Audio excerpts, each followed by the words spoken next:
Hello, I'm Anissa Pearson, and this is my presentation on my animatic project, Hunt. Hunt is the story of a monster hunter who goes into the forest to fulfill a bounty, but a routine job quickly becomes a struggle for his survival. Is a sum of gold worth his life, and will he even live long enough to receive payment? This story takes place in a fantasy world I've been slowly developing through writing and personal art projects. My long-term goal is to finish this animation in its entirety, as well as write novels about this world. However, due to the limited time I had available, I chose to instead focus on completing the storyboards as well as animating portions of this project. My main goal was to come out of this experience with excellent material for my portfolio site and demo reel to assist me as I seek work in the larger animation industry. Since around 2014, I've been developing a variety of stories for written and illustrated projects, but I've always had a character concept in mind. An angelic being who hunts demonic monsters. This character appears in my main novel project, many of my personal illustrations, and even a brief animated GIF. Not to even mention how much my friends like him.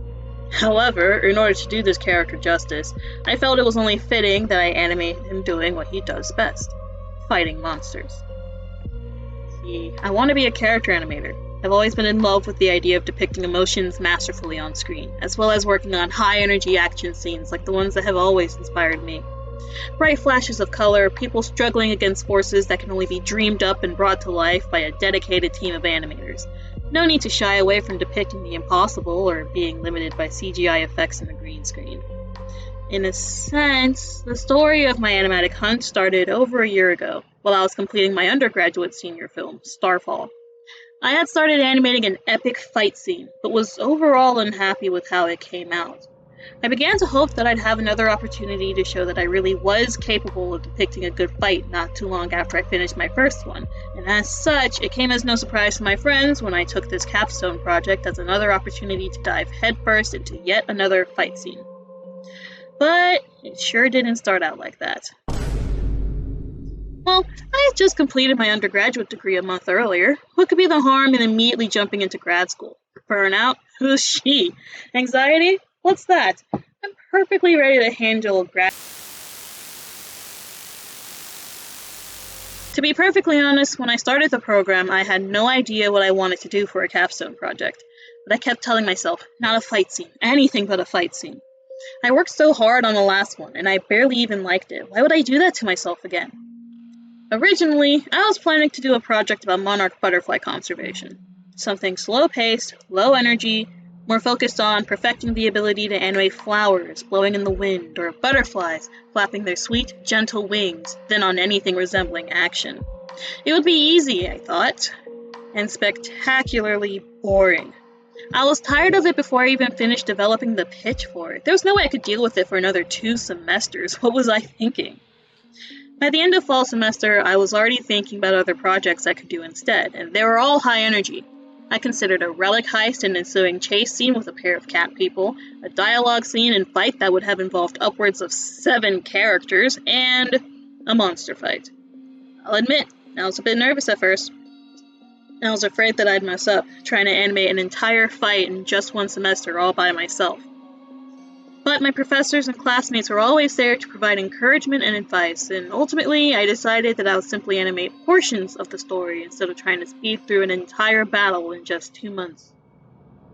One assignment that definitely influenced my project was one of my very first ones, a research assignment in research for commercial creatives. I chose to make my topic impact frames, the bright flashes of color that make hits and blasts really pop, and something that was sorely lacking from Starfall. I made sure I wouldn't miss it in Hunt, and even from the thumbnailing stage, I made sure to include impact frames. Over winter break is when I decided I would ultimately work on what would later become Hunt. The story came to me after a few nights of binge-watching videos on man-eating animals and other attacks by creators like NDA97 and the documentary series Fatal Attractions. There was something about a few winter nights spent staying up until 3 a.m. learning about the sloth bear of Mysore, the twin lions of Tsavo, the Champawat tiger, and so many chimp attacks it's hard to believe they were ever kept as pets that makes me want to animate someone getting attacked by a bear. What can I say? It definitely didn't help that I'd had this drawing sitting in my file since July, but had always wondered what he'd been attacked by. There was a story behind that picture. Was now the time to tell it? Guess I decided it was.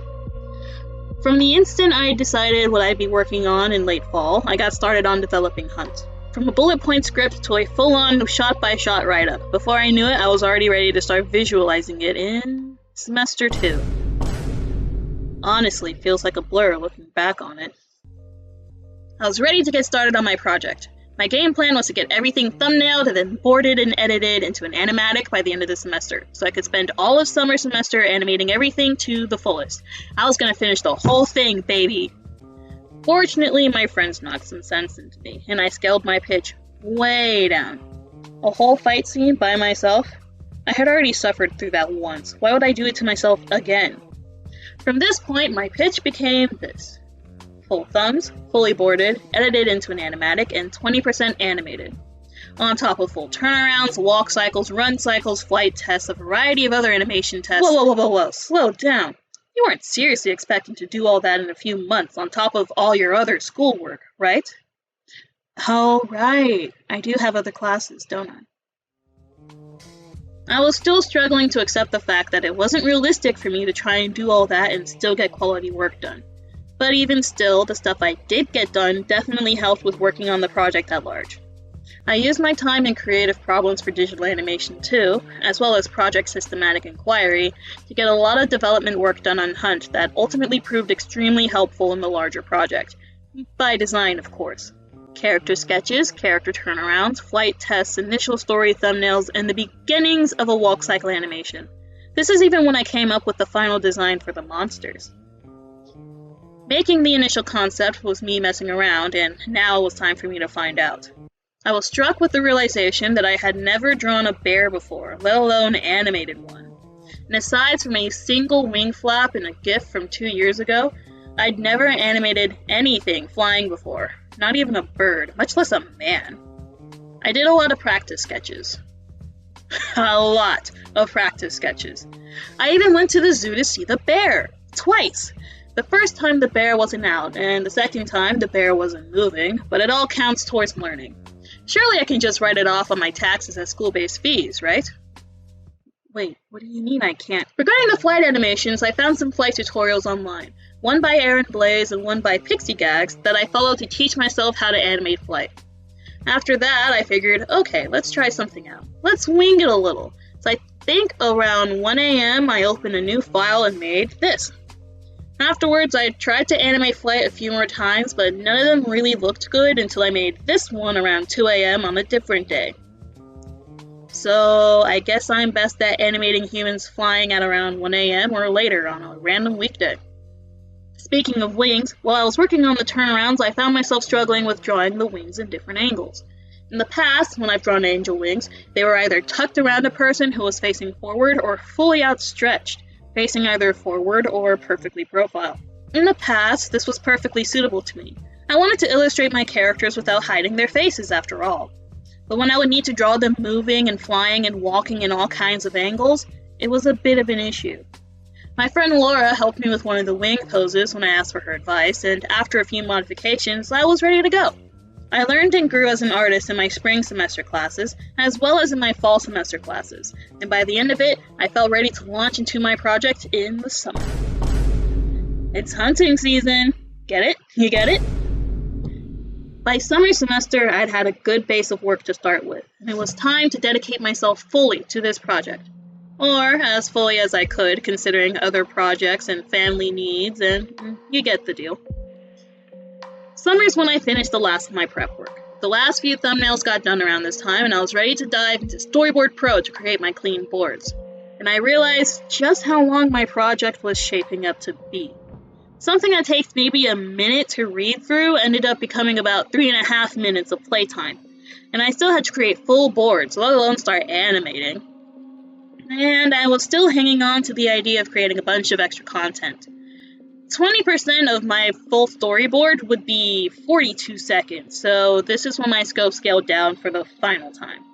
No more focusing on animating cycles or extra sketches or extra turnarounds that I ended up not really needing. It was time to buckle down and animate. 18 seconds of animation with colored backgrounds. A full animatic. Nothing more to hide behind. I had to show that I could show the stories I was trying to tell instead of waxing poetic about them. I blasted some tunes, drank some soda, and got down to work. Honestly, if anything held me back, it was my own nerves. I was so worried about messing up, about the scenes not turning out as cool as I dreamed up in my head, that it sometimes kept me from starting work on them at all. But they had to be done, whether I felt ready or not. Once I got past my own nerves, it was pretty fun to work on. There's always something special about bringing a character to life, so animating Taru was one of my favorite parts. After I filmed my rather goofy reference footage, I could really dive into animating him. From the beginning, one of the things I was extremely excited about was animating his hair. Taru has a few dreads that droop down in front of his face, so giving them overlap and follow-through to accentuate his movements was a no-brainer. Though it did prove difficult at times. In one shot, I wanted them to move around wildly as he tapped into an inner power, but planning out the movements the first time created a mess. Not to worry, after a night of rest, I got back to it and created a much better result. Taru's wings were something I'd been worried about animating since I initially pitched the project. Learning how to animate flight was one thing. Worrying about keeping the pattern consistent was a whole new dragon to deal with. I changed his design early in the process to suit my needs because, let's be real, I didn't want to deal with animating these. That would be a whole new monster for me to fight, and I don't have glowing spears to fight it with. Now, he does have the ability to hide his wings away, for comfort and for stealth, but for a good portion of the animatic, he does have them out, so it's less of a saving grace and more of a brief break from having to animate wings. One of the pivotal points in the story is when Taru obtains an otherworldly power boost, which grants him the strength and speed he needs to finish the fight. This form was inspired by the depiction of what's often referred to as biblically accurate angels, possessing many eyes along their bodies or floating alongside them. Here, it's meant to be both cool and a bit creepy. This multi-eyed form is something I've been on the fence over giving him for a while now, since at least 2019, but ultimately, the rule of cool won me over. He can have a few extra eyes as a treat. Cool art my friends did of him definitely influenced that decision, and I probably wouldn't have animated this story if my friends Going to Church and Gillivor hadn't done some awesome art of him over the years. Originally, the story only had one monster, an extended battle between Taru and his target.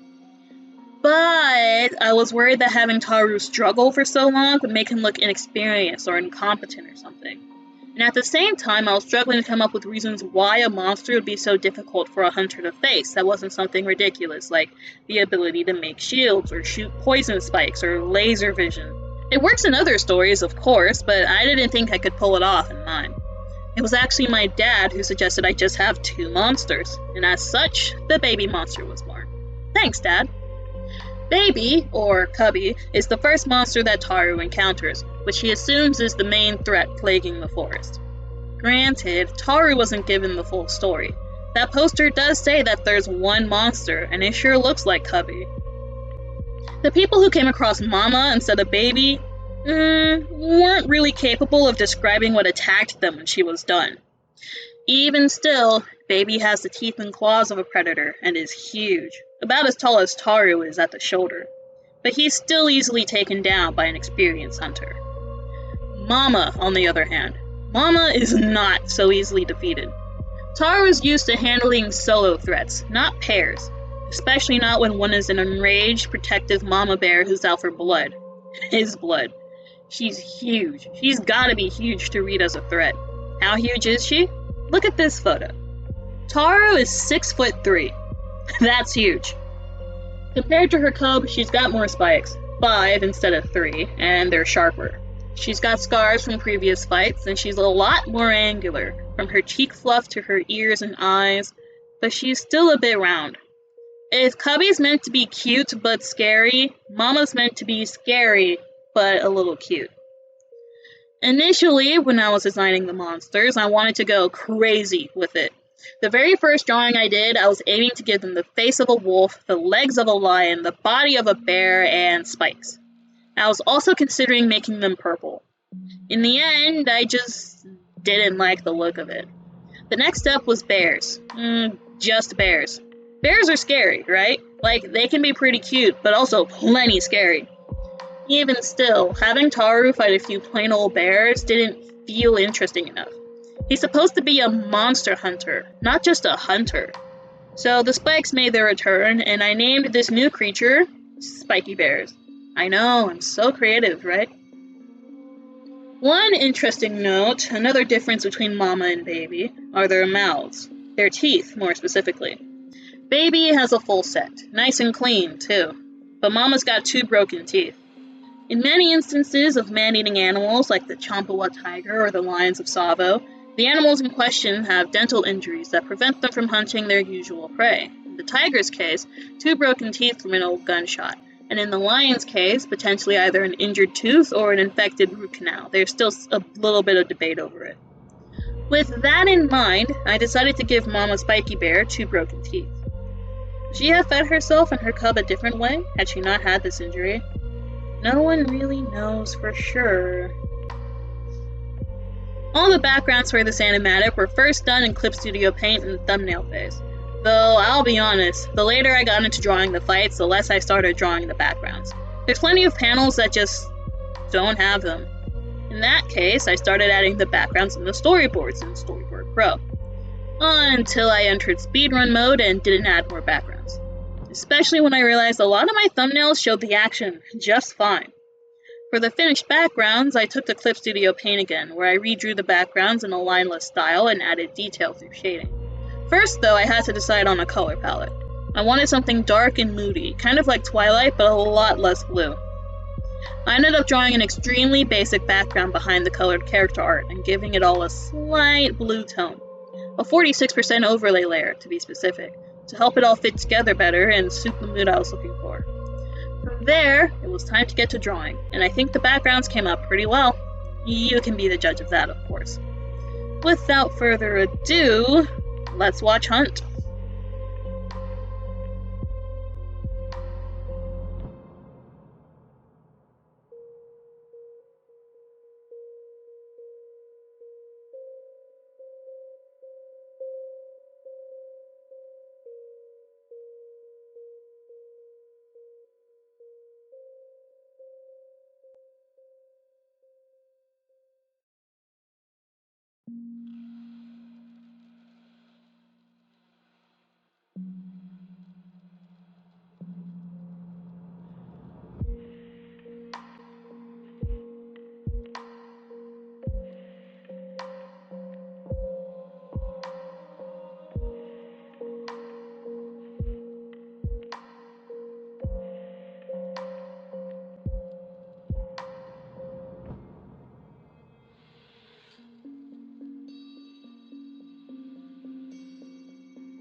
I would like to give a special thanks to my mom, my dad, and my sister Shaylin, as well as all of my extended family for believing in me since the beginning.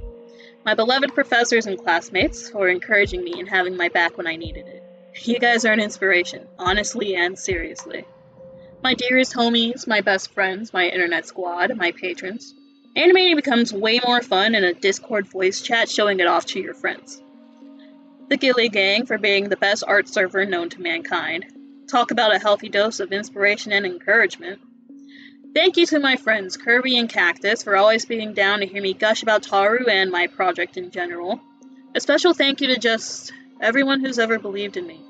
Even if it was just for a little while, even if it was quietly, a like on my art post or a smile, anything. And for those who didn't believe in me, because spite is a powerful motivator. And last but not least, a thank you to Spotify and Mountain Dew for giving me the tunes and the caffeine needed to animate this entire project. For now, that's all from me. I hope you enjoyed.